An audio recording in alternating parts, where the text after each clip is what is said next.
За range гэдэг сэдв. Энэ range гэдэг сэдв бол маш чухал. Хүн болгон ч яах вэ? Ер нь хүмүүс данс ингээ шатчлаа л гэдэг. Данс шатчлаа л гэдэг. Бид нэр ийм нэгсэндээ тодорхойгүй хөдөлгөөн дотор ингээд арилжаанд оршиж байгаа байхгүй. Хаашаач явах нь мэдэгдэхгүй юм тодорхойгүй шийдвэргүй. Ийм хөдөлгөөн дотор бид нэр арилжаанд оршиж байгаа байхгүй. Нэг энэ хөдөлгөөн чи юу вэ гэхээр магадгүй дээшээгээ задрах юм бол эргээд дээшээ явчих боломжтой, эргээд ингээд ороод ирэх боломжтой. За энэ дээр бид нэр юу яана? Яаж энэ зүйлийг энэ range гэдэг зүйлийг тодорхойлж задралын таньж арилжаанд орох юм бэ гэдэг нэг юм асуудал гарч ирнэ. Тэгэхээр энэ цаг хугацаа бас хамааралтай. Мөн дээрээс нь ахаа CR-тэй хамааралтай. За хэдүүлээ ингэнэ. За хоёлаа range-ийг тодорхойлоод авчий л та. За энэ 30 минутын нэг range яваад. За ингээл авчих. За энд нэг high байна тийм үү? За энд нэг high байна. Энд нэг low байна тийм үү? За тэгвэл энийг ингээ range авчих хэрэгтэй.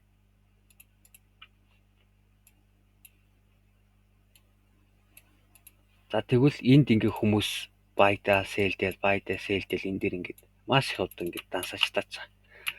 Энийг танихынд бол маш амархан. Энэ тогтоосон хамгийн сүүлд байгаа энэ тогтоосон энэ high, энэ low-ыг хоёрыг аль нэгийг доошо задарж байгаа бол доошо. За аль нэгийг энэ хаяа энд яаж ийн? Биеэрээ эвдэж ийн ногоон кендлэр. Тэгээд буцаж орж ирлээ. Дээшээ явлаа.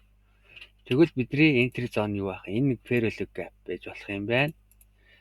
Тэ? Өөр rejection block юу гэж болох юм байна. Тэгээд тэнцэнээс бид нэр buy ярилцсан. Задарсан чиглэл рүү ярилцанд орчихноо. За тэгвэл хоёулын энэ жишээнүүдийг олж харъя. Маш ингийн.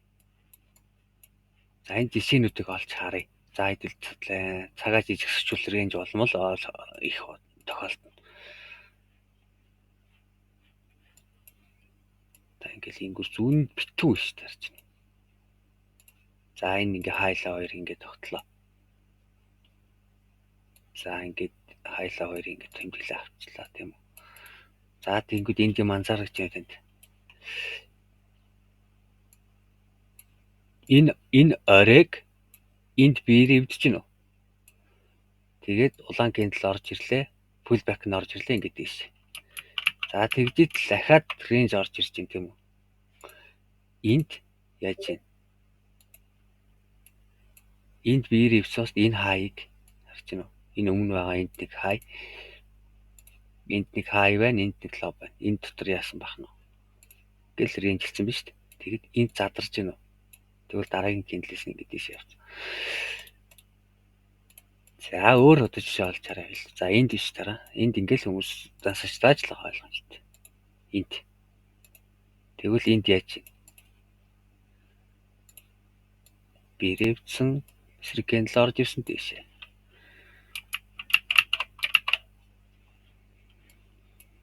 За тэгвэл дахиад нөгөө жишээ харъя.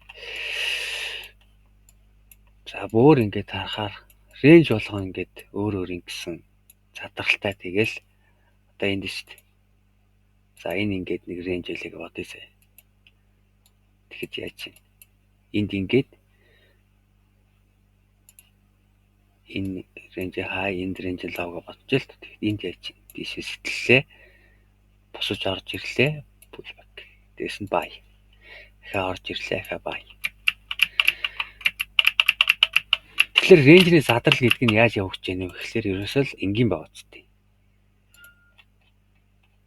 Одоо за тэгвэл дахиад жижигрүүлээ харъя л та. Бөөр цаг жижигрэх тусмаа range-ний задралыг олж харах амархан. За энд range ингээ бодъё. Энэ ингээ range тийм үү?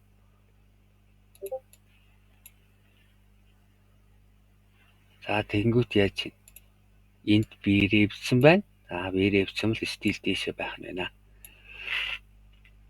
За тэгвэл одоо энд ингээ рейнж байна тийм үү? Тэгвэл яаж? Доошоо явчихсан бол яг энэ хавьяас нь жижиг цагаараа хараад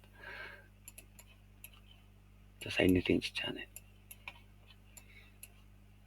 Эндээс бид нар яаж чинь рейнж энд ингээд хай рейнжны хай, рейнжны лоу задлалаа, дараагийн гэндлээс нь шорт. За энд ингээ рейнж ингээ бодъё л тавил. Энэ ингээ рейнж яаж чинь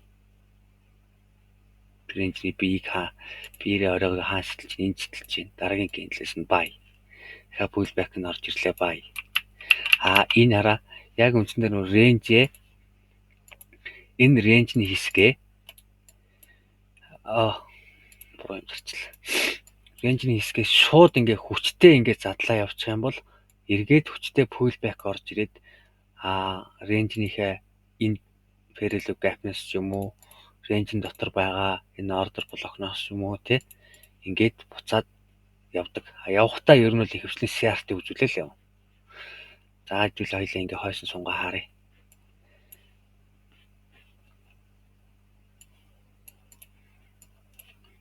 Харж байна. Энд ингээд ирж байгаа, энд харж байгаа бүтцүүдийг та харж байна. Энд байгаа бүтцүүдийг. За рейнжний задралгүй бол ийм амархан. За тэгэнгүүт рейнжний задралыг CRT-тэйгээ холбоотой ойлгоод явах юм бол CRT-г явахгүй CRT, цаашаа үргэлжлэх хөдөлгөөний хийх CRT, эсвэл цаашаа ажиллахгүй CRT-г ялгах болно. Liquidity буюу хөрөх чадвар хамалттай бас хамруулаад ойлгоод. Ингээд бүх юмаа ингээд нэг системтэйгээр нэгэн загварт оруулах юм бол өөрөө энэ маань айгүй амархан болоо явчих. Тэгээ өөрөө юу ихлэр гол нь юутай системтэй.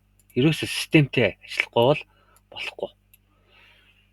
За ингээд танд өнөөдөр 2 сэдвийн хичээлийг бас өөрийнхөө хэмжээнд тайлбарлах гэж хичээлээ. Тэгээд энгийн байгаа ч тийм. Тэгээд энэ үеийнхлээр нэгсэндээ рейнжний задрал гээл ингээл явж байна. Тэгвэл бид нэр shift хийж гинөө, shift хийсэн байна уу те, market structure shift хийсэн байна уу, яасан байна гэж дахиад тавих шалгуурууд зөндөл байгаа байхгүй. Тэгэхээр бид нэр дахиад суралцсан гэсэн.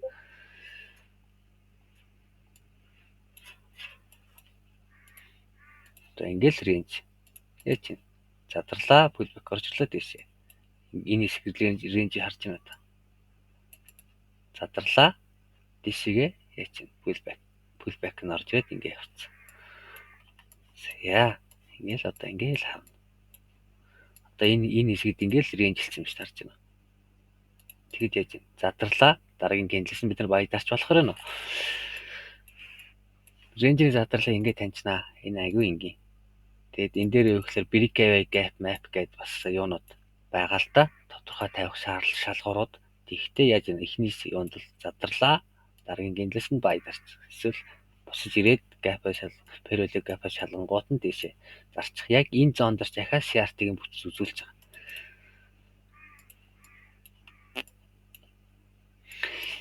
Яа нэг иймэрхүү өнөөдрийн ерөнхийдөө юунууд бол анхаарчдээ юм л та ингэдэй.